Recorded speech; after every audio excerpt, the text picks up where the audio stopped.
Ваша ексцеленция, амбасадор на Република България в Република Северна Македония, Ангел Ангел, господине премиер на Република Северна Македония Зоран Заев, господине председател Росен Плевнелиев, почитувани гости, членове и симпатизери на Българския културен клуб.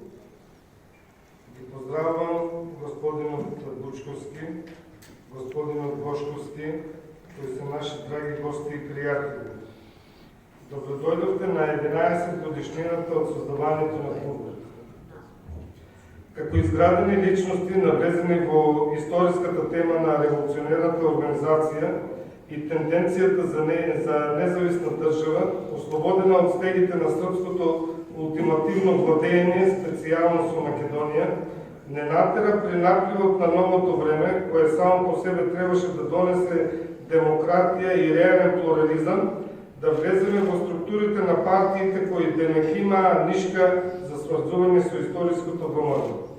Не трябваше да помине Бог знае колко време, за да осознаеме дека всъщност от тия партии конците ги влечат лица, произлезени и изнедрени от бившите служби.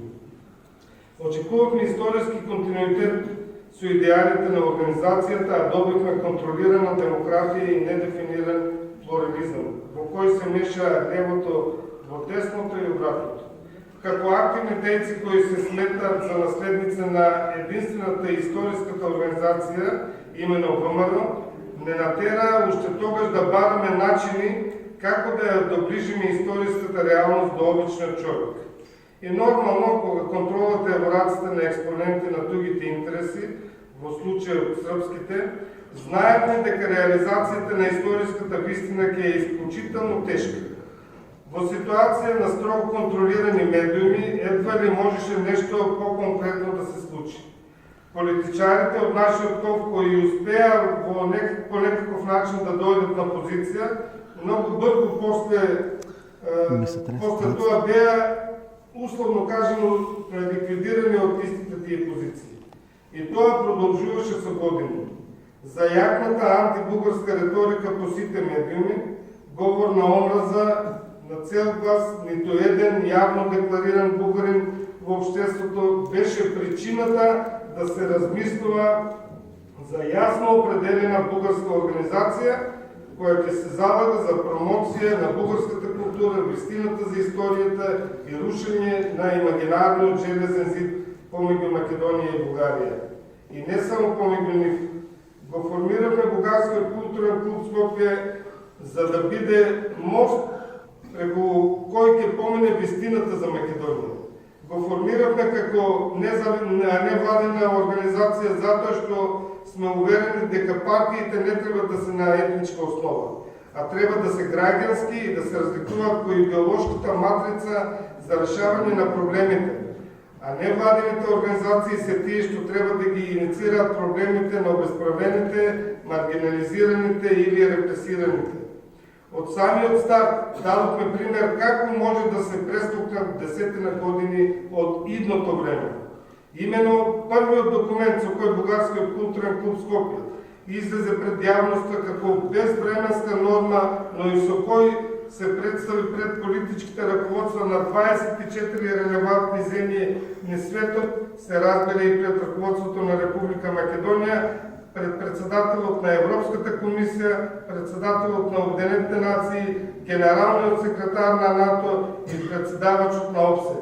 Чист како планински поток, ясен како бел ден, меморандумот во връзка со спорот за името меѓу Грција и Македонија ја даваше единствената и историски потврдена визија за зачувувањето на името Македонија, како право и можност. За жал, не добивме ни можност да се дебатира на таа тема. Специјално не, бидејќи беше наметната од некаков бугарски клуб. Бугарија доскоро беше табу тема на овој простор. За неја само најлошото, а за оние кои се декларира за Бугарија од Македонија, дури и по-лоши. Абсурден е моментот што сето тоа противење кон нас, нашите идеи и предлози доаѓа од партијата која само го злоупотребуваше името ВМРО И случайно или може би въобще не на сцена я доведе антиквизацията, коя фактически беше гръцко оръжие во македонските раци. 100 години подоцна Каравангелист ја оствари својата идеја. Кој не верува, нека му ги прочита мемуарите, наречени Македонската борба. Тукашните ВМРО-вци, во наводници, прекрасно одиграа во полза на Грција. Колку повеќе пропагира античност, толку повеќе поени за соседите. Нека да си припомниме на еден цитат од нашиот меморандум од 2008 година. Со вака режираниот спор за името Грција се стреми уште повеќе да ја зацврсти позицијата на владата на Република Македонија, се мисли на владата на Груевски, околу македонскиот идентитет, но строго на антибугарска основа и се разбира со помошна теорија на потеклото од Александар Велики, кое што истовремено значи и запазување на српската контрола врз политиката, историјата, духовноста во нашата млада држава и одвраќање од евентуалното зближување меѓу Република Македонија и Република Бугарија. А тоа пак значи Република Македонија да влезе во евроатлантските структури заедно со Србија и тоа кога Грција ќе реши дека е најзгодно за неа. Многу индикации говорат дека Грција има и план Б, распаѓање на Македонија по етничка линија со македонските албанци и нејзината поделба на тој начин што Грција и Србија повторно да се соседни држави кои што ќе граничат помеѓу себе. Крај на цитата. И кога дојде моментот за на маса да се одлучува како поинаку, лидерите на двата преговарачки тима, господинот Заев и господинот Ципрас, успеаја да дојдат до решение кое го реши деценискиот спор. Кочница за еднината на Македонија. Може да се спори за детали, но ние сме на став дека во дадениот момент ова е максимумот што можеше да се постигне. Можеше и повеќе, пред 10 години, ако некој пројавише желба да го прочита нашиот меморандум. Сега толку. Тој договор за нас е ревизија на Букурешкиот договор. Македонија веќе е држава. Да, северна е, но не е фиром, не е ни народна, не е ни социалистичка. Браво! Браво!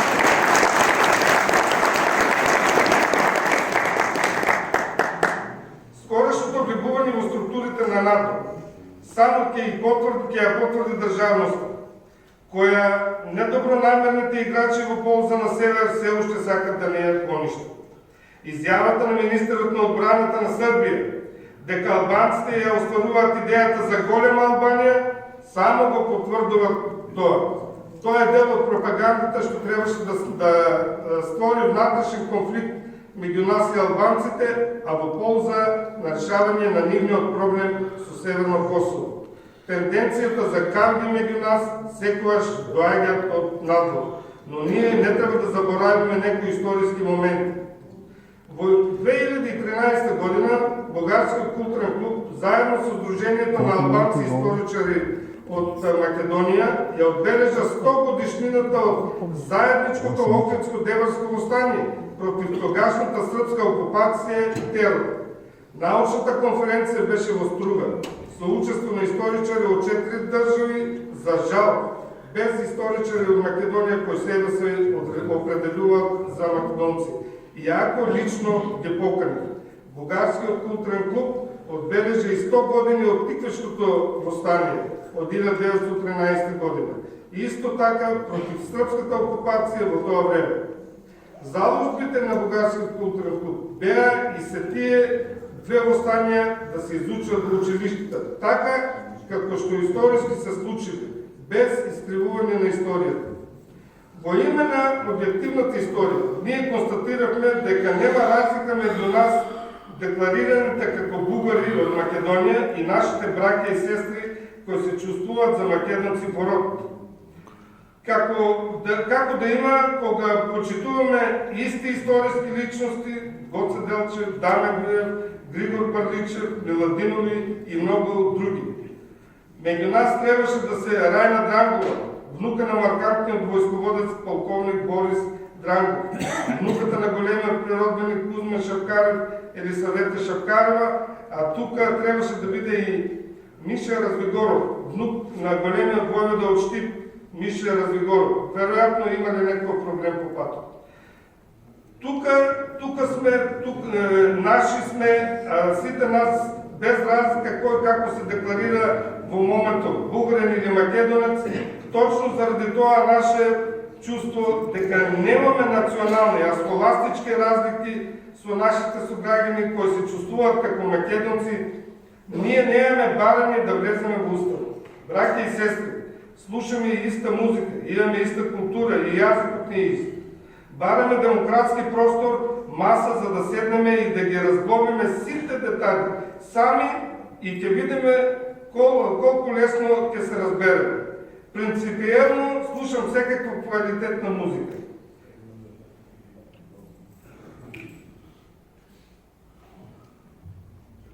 Не ми пречи потеклото и ако не е нападно.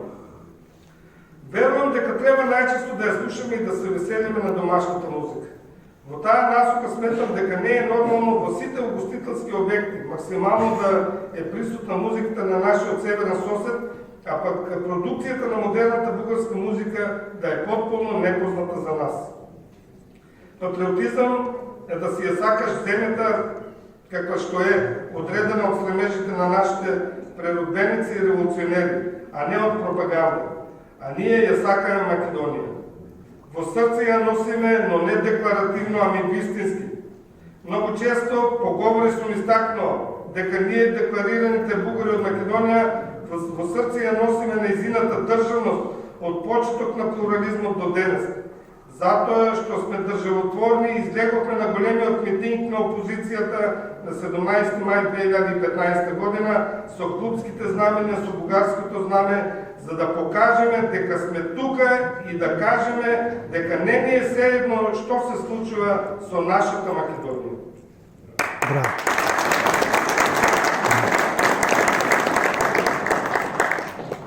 Браво. Ги поздравам госпожа Дрангова, госпожа Шапкарева, господин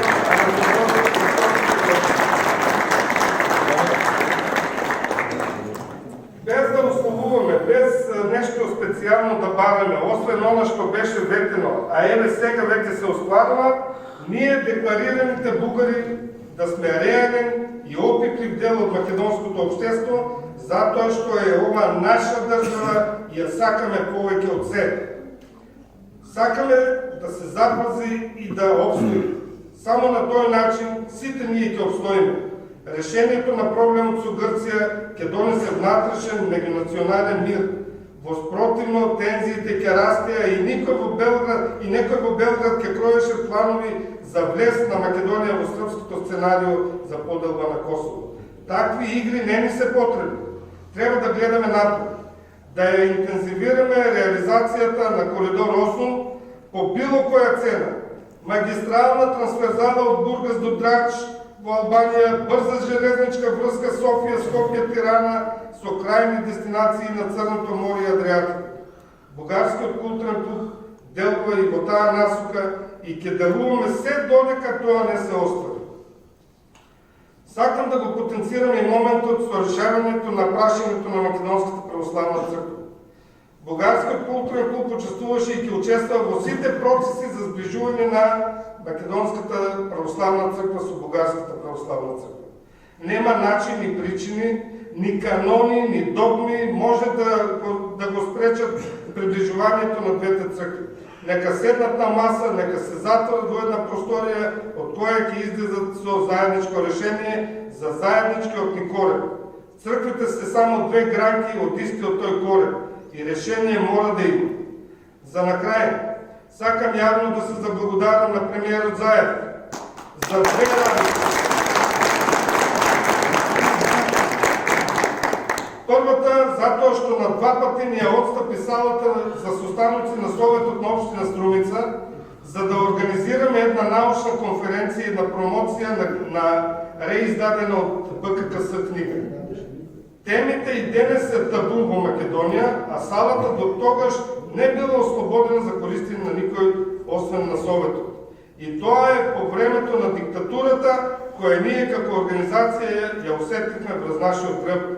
Тогаш фактически започна и първите контакти с политическите дейци от България и ние сме горди на този факт. И второто нещо, за кое сме благодарни, що не удостои денес и тука по повод нашата годишнина и со тоа што го официализира на највисоко ниво нашето јавно постоење и практично докажа дека е искрен во настојувањата за градење на едно општество за сите.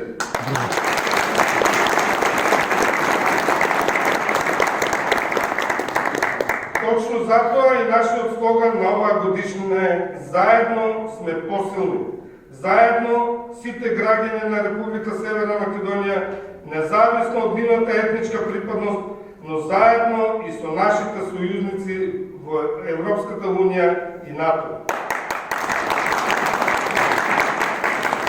Благодарам на Бугарија како држава која прва не призна и секојаш беше со нас во тешките за нас моменти. Како мајка загрижена за судбината на своето дете. Благодариме за договорот и конечниот почеток на кршење на непотребната железна граница меѓу двете држави. Бараме слободен проток на идеи, луѓе и материјални добра.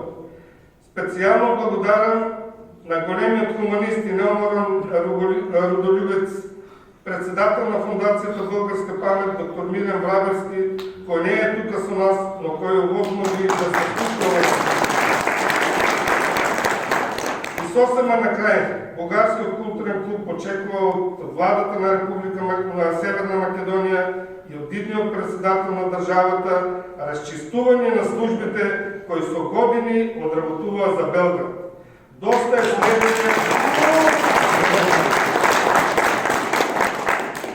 е следење на бугараши, како што не нарекува тормоз, репресии и гонење од работа само заради декларираната бугарщина.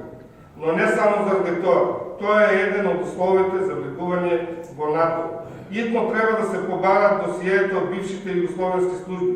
Сите држави кои произлега од бивша Југославија се наследнички и имаат право на тоа. Бараме место во општеството и тврдиме дека имаме потенцијал и кадри кои може да дадат придонес кон напредувањето на нашата татковина кон НАТО и Европската Унија и кон економскиот и државниот просперитет. Дами и господа, мило ми е што имаме прилика да се дружиме со надеж ова да продолжи во иднина, да се струшат насадените стереотипи, да го ослободиме просторот пред нас од секакви блокади и нетрпеливост, да бидеме светлина која е покрива темнината, да бидеме ние за доброто на Македонија, затоа што заедно сме посилни. Благодарам на сите што не удостоивте со вашето присуство.